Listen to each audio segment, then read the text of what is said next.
Halo koploker di seluruh Indonesia, gimana kabarnya? Semoga baik-baik saja dan sehat selalu. Oke, untuk kali ini kita akan membahas film bergenre action adventure drama berjudul Apocalypto yang rilis pada tahun 2006. Yang dimana film ini akan memotivasi para koploker sekalian untuk rajin memakai sempaknya. Oke, tidak usah terlalu banyak basa-basi, langsung saja check this in.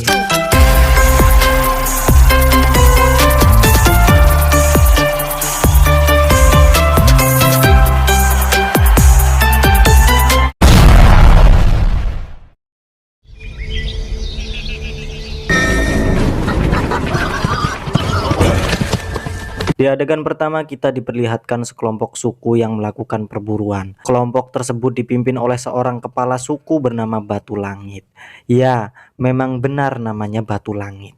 Aneh kan? Tapi karena nama-nama tokoh dalam film ini agak sukar didengar oleh telinga orang Indonesia, jadi kita ganti saja namanya menjadi si Udin. Dan Udin mempunyai seorang anak bernama Jagur, yang dimana si Jagur adalah tokoh utama dalam film ini.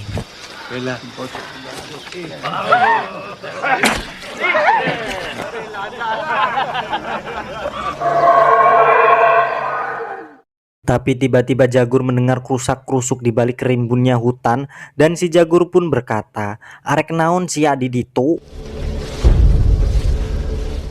Benar saja, ternyata ada sekelompok suku lain yang sedang mengamati mereka. Jagur dan kawan-kawan pun mulai siap siaga, tapi si Mamang dengan bijaksana memperkenalkan diri dan menanyakan apa tujuan mereka di sini.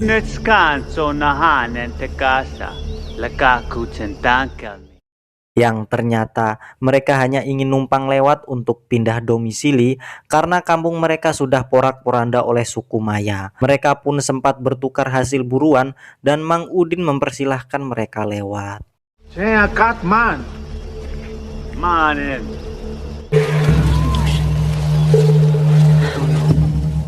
Mereka pun membawa hasil buruan ke kampung dan semua berjalan damai dengan senda gurau di dalam kampung kecil itu.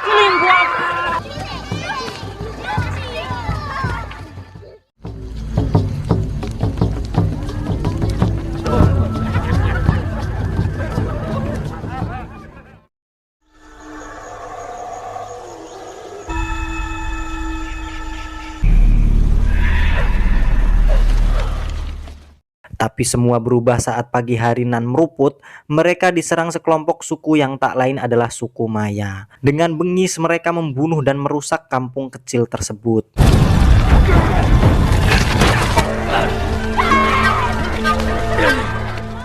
Jagur pun dengan sigap menyelamatkan anak dan istrinya yang sedang hamil tua dengan cara memasukkan anak dan istrinya ke dalam sumur terdekat, yang kemudian Jagur kembali ke dalam pergelutannya di kampung.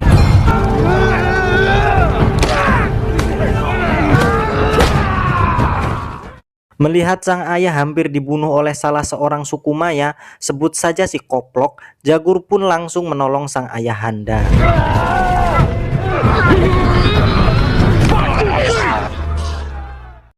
Tapi apa daya, Jagur harus tertangkap juga oleh pemimpin suku Maya bernama Sakri.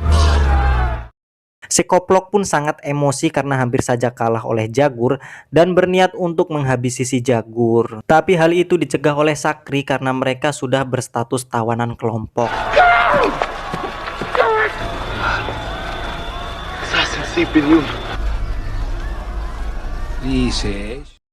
Masih kesal pada Jagur, si Koplok pun dengan sengaja menggorok leher si Mamang di depan Jagur, dan pasti itu sangat menyakitkan bagi Jagur.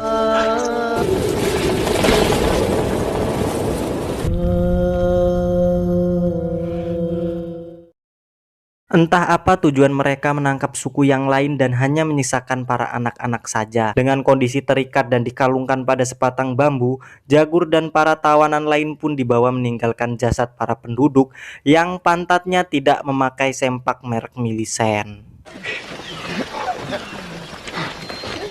Di tengah perjalanan mereka bertemu dengan suku yang mereka temui saat berburu di scene sebelumnya. Yang ternyata inilah sebab mereka ingin berpindah domisili.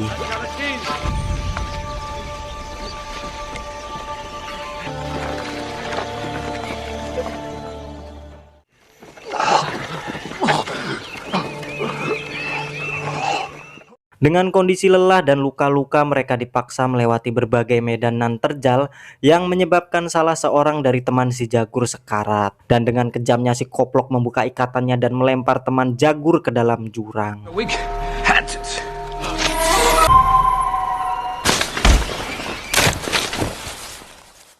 Malam harinya para rombongan beristirahat sejenak untuk mengisi logistik. Perkenalkan, orang ini bernama Riko, tapi bukan Riko Kokoriko, yang dimana Riko ini adalah anak dari Sakri. Dan di adegan ini terlihat bahwasanya Sakri sangat menyayangi anaknya dan merasa bangga atas keberhasilan anaknya yang turut serta dalam penyerangan. Mache, Zok Ukinsi, Yagmak, Shenwenen. Paginya para rombongan bergegas lagi menuju ke desa Sukumaya dan tak sengaja melewati sebuah desa yang telah mati karena wabah penyakit. Di desa itu hanya menyisakan seorang anak perempuan yang menangis di sebelah mayat ibunya. Karena jijik dan takut terjangkit, para suku Maya tersebut mendorong anak perempuan itu dengan sebatang kayu berkali-kali. Dan saat dorongan terakhir, entah kenapa perangai anak perempuan tersebut berubah. Mungkin ia kesurupan jurik hutan, tapi entahlah, hanya Pak RK yang tahu. Dan anak perempuan itu mengucapkan kata-kata sebab kepunahan suku Maya. Yang diantara sebab kepunahan itu ialah datangnya lelaki pembawa jaguar yang bangkit dari lumpur serta datangnya hari kegelapan. Kata-kata itu sempat membuat suku Maya kena mental, tetapi mereka hanya meninggalkannya begitu saja.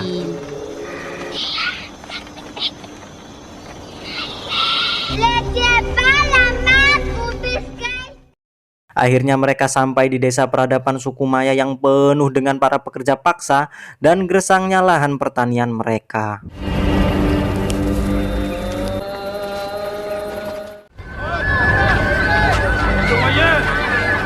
Saat tiba di tengah desa, para tawanan laki-laki langsung dibaluri dengan cat berwarna biru yang entah apa maksud dan tujuannya. Sedangkan tawanan perempuan langsung dilelang sebagai budak saat itu juga.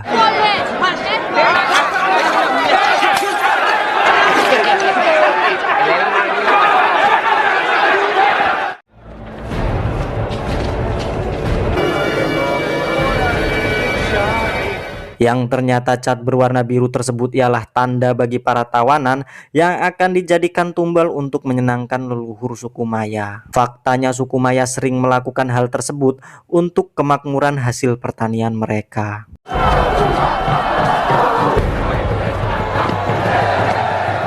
Dari kejauhan, Jagur dan teman-temannya melihat kebiadaban ritual pemenggalan kepala serta banyaknya kepala korban tumbal yang disunduk dan ditaruh di sepanjang jalan menuju tempat ritual.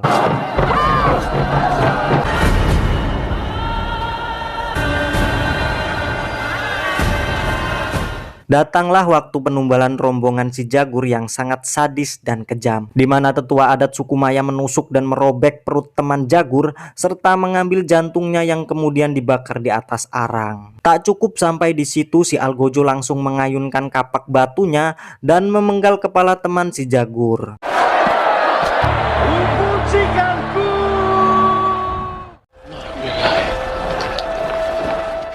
Tibalah giliran si Jagur untuk dieksekusi. Tapi tiba-tiba gerhana matahari terjadi yang suku Maya beranggapan bahwa leluhur mereka sudah kenyang dengan persembahannya. Dan alhasil si Jagur pun tidak jadi untuk ditumbalkan.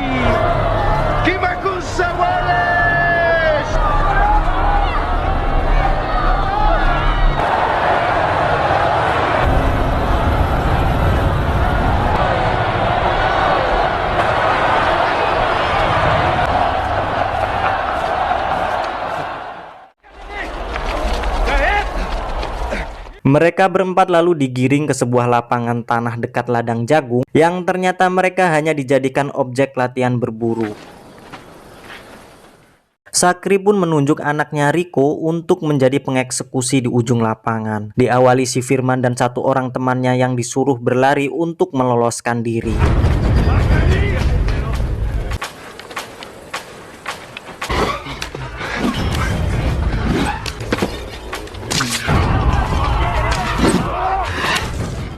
Tapi naas, mereka harus terkena batu dan tombak yang dilempar para suku Maya.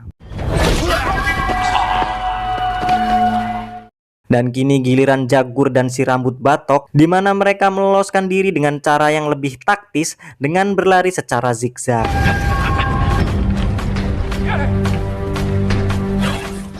Tetapi si rambut batok harus tewas karena lesatan anak panah yang tepat mengenai kepalanya sampai tembus ke cungurnya. Si Jagur pun juga terkena panah dari Sakri yang menyebabkan dia kelimpungan.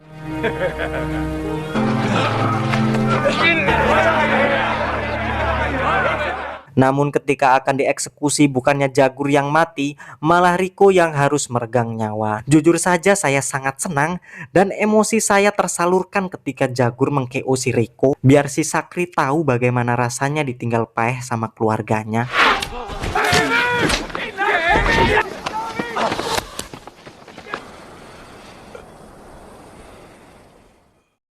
Mulai dari sinilah adegan paling epik dalam film ini, di mana usaha orang tertindas mengcounter attack para penindas. Berlarilah Jagur sampai pada ujung ladang jagung, dan betapa kagetnya Jagur melihat banyaknya jasad tanpa kepala tergeletak. Yang ternyata tempat ini adalah pembuangan jasad korban tumbal suku Maya.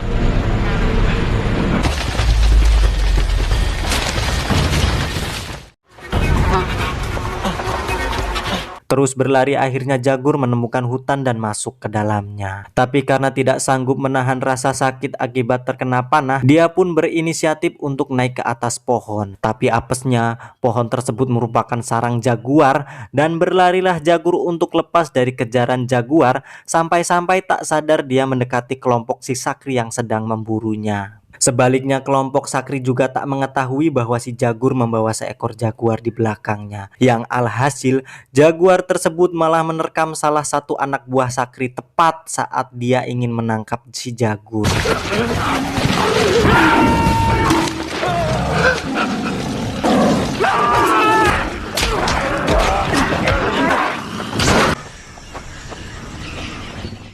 Mereka pun mulai ketakutan dan ingat kata-kata anak perempuan itu yang satu persatu mulai terbukti. Tetapi dikarenakan ambisi dan dendam si Sakri, mereka tetap melanjutkan pengejaran terhadap si Jagur. Dalam pengejaran kelompok Sakri sudah mulai tertimpa sial, di mana salah satu dari mereka menemukan bekas cat biru si Jagur di pohon. Tapi dia tak memperhatikan bahwa ada ular yang bersemayam di pohon yang menyebabkan dia ditotol ular tersebut. Tol gitu.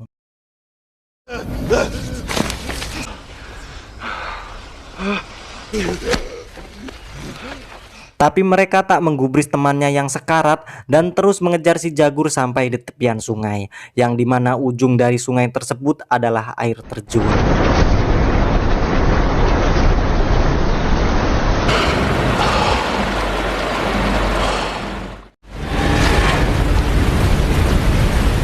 Tak berpikir panjang, Jagur langsung lompat ke dalam air terjun tersebut dan mereka mengira bahwa Jagur telah tewas. Namun ternyata Jagur jembual dari derasnya sungai dan sempat menantang mereka semua.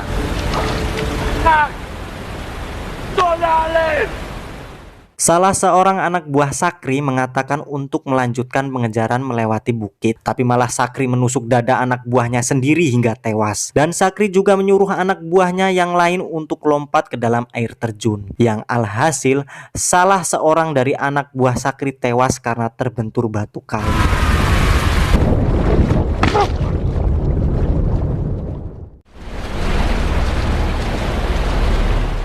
Di lain sisi Jagur yang larinya delenger harus masuk ke dalam lumpur hisap.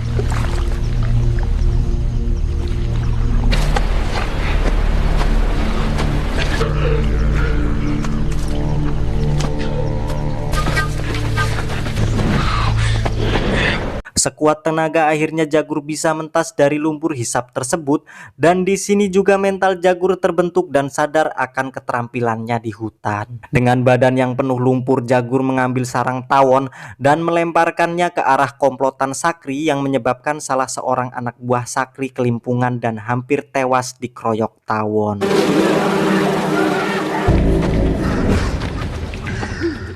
Tak cukup sampai di situ, Jagur mengambil seekor katak bizer, tapi bukan katak bizer STM, untuk diambil racunnya.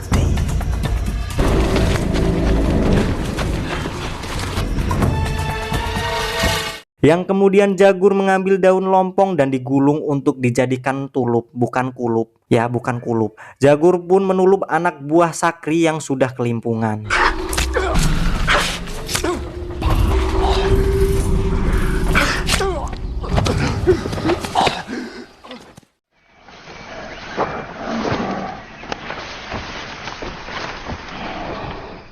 Sadar bahwa temannya tertinggal, si Koplok pun kembali dan berhadapan dengan si Jagur.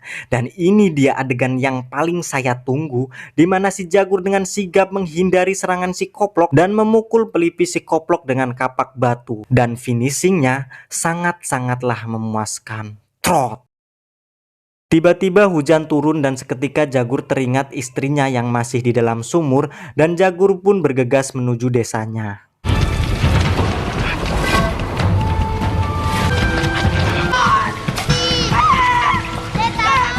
Tapi ketika akan menolong istrinya, dia diserang Sakri dan anak buahnya yang kini tinggal 2 orang. Jagur terus berlari dari kejaran Sakri dan anak buahnya hingga sampai pada tempat perangkap tapir di awal cerita. Langsung saja Jagur sengaja memasang badan untuk menerima panah Sakri.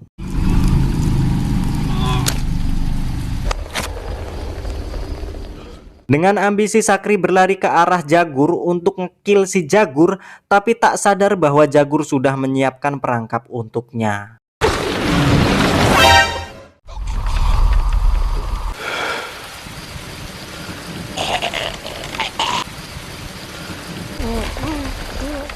Tapi masih ada 2 anak buah Sakri yang terus mengejar Jagur dan pengejaran sampai pada tepian pantai.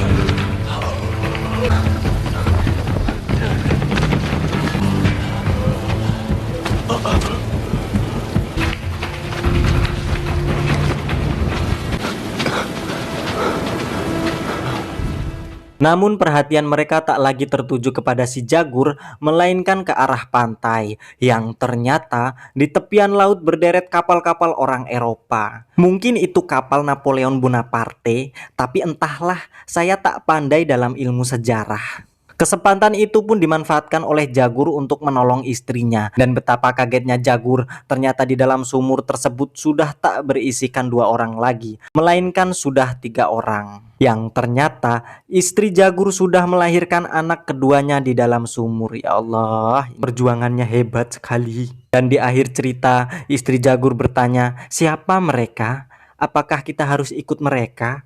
Dan Jagur pun menjawab, kita harus kembali ke hutan bos, mencari kehidupan baru. Dan film pun mamat, ending yang sangat memprimitifkan. Oke, memprimitifkan.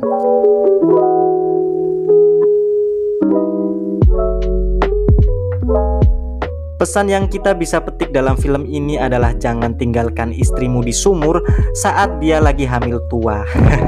Oke, tak terasa kita sudah berada di ujung video, dan lagi-lagi saya tak bosan mengajak para teman-teman untuk subrek channel ini agar saya bisa terus berkarya menghibur kalian. Oke, sampai jumpa di video selanjutnya. Bye.